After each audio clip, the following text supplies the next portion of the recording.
Nahimong bibo ug star-studded ang pagpahigayon sa culminating activity sa 21st Timpuyog Festival sa Kiamba, Sarangani. Kini pinaagi sa mabulukong street dance competition, lakip surprise performances sa mga kapuso star. Atong silipon sa report ni Efren Mamak. Welcome to Kiamba!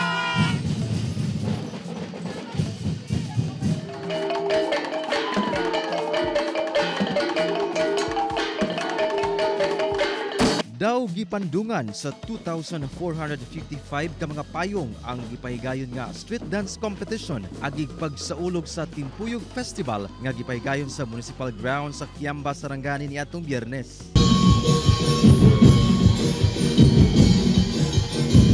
Upat ka mga tungaan sa mong lungsod ang nagtigi kung asa gipakita ang unity ug togetherness sa nagkadayang tribo sa mong lungsod nga maosay pasabot sa Timpuyog nga usa ka pinulungang Ilocano. Happy Timpuyog Festival, Municipality of Kiamba.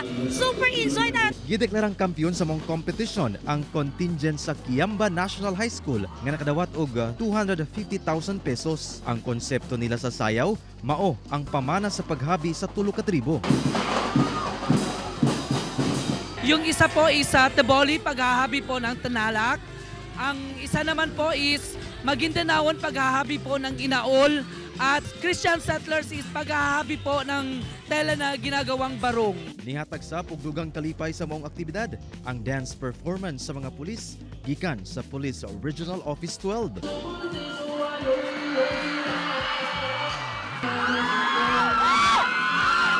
Apan mas nahimong bibo og star-studded ang kapistahan, human nakisadya ang pipila ka kapuso stars. Sama ni The Clash Season 4 Grand Champion Marian Osabel kinsa nagpakita sa iyang singing prowess.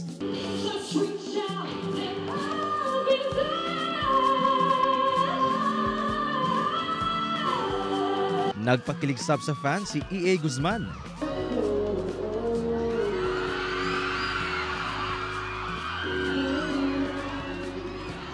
Ug nahugyaw ang tanan dihang nag-perform na si Andrea Torres.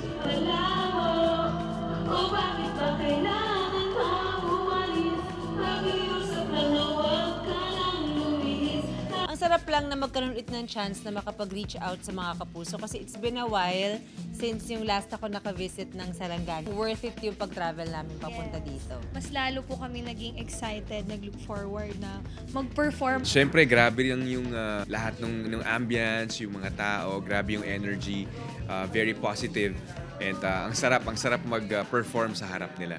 Kauban si Gary Balantay ug Bong Vicencio, Efren Mamak, 1 Mindanao.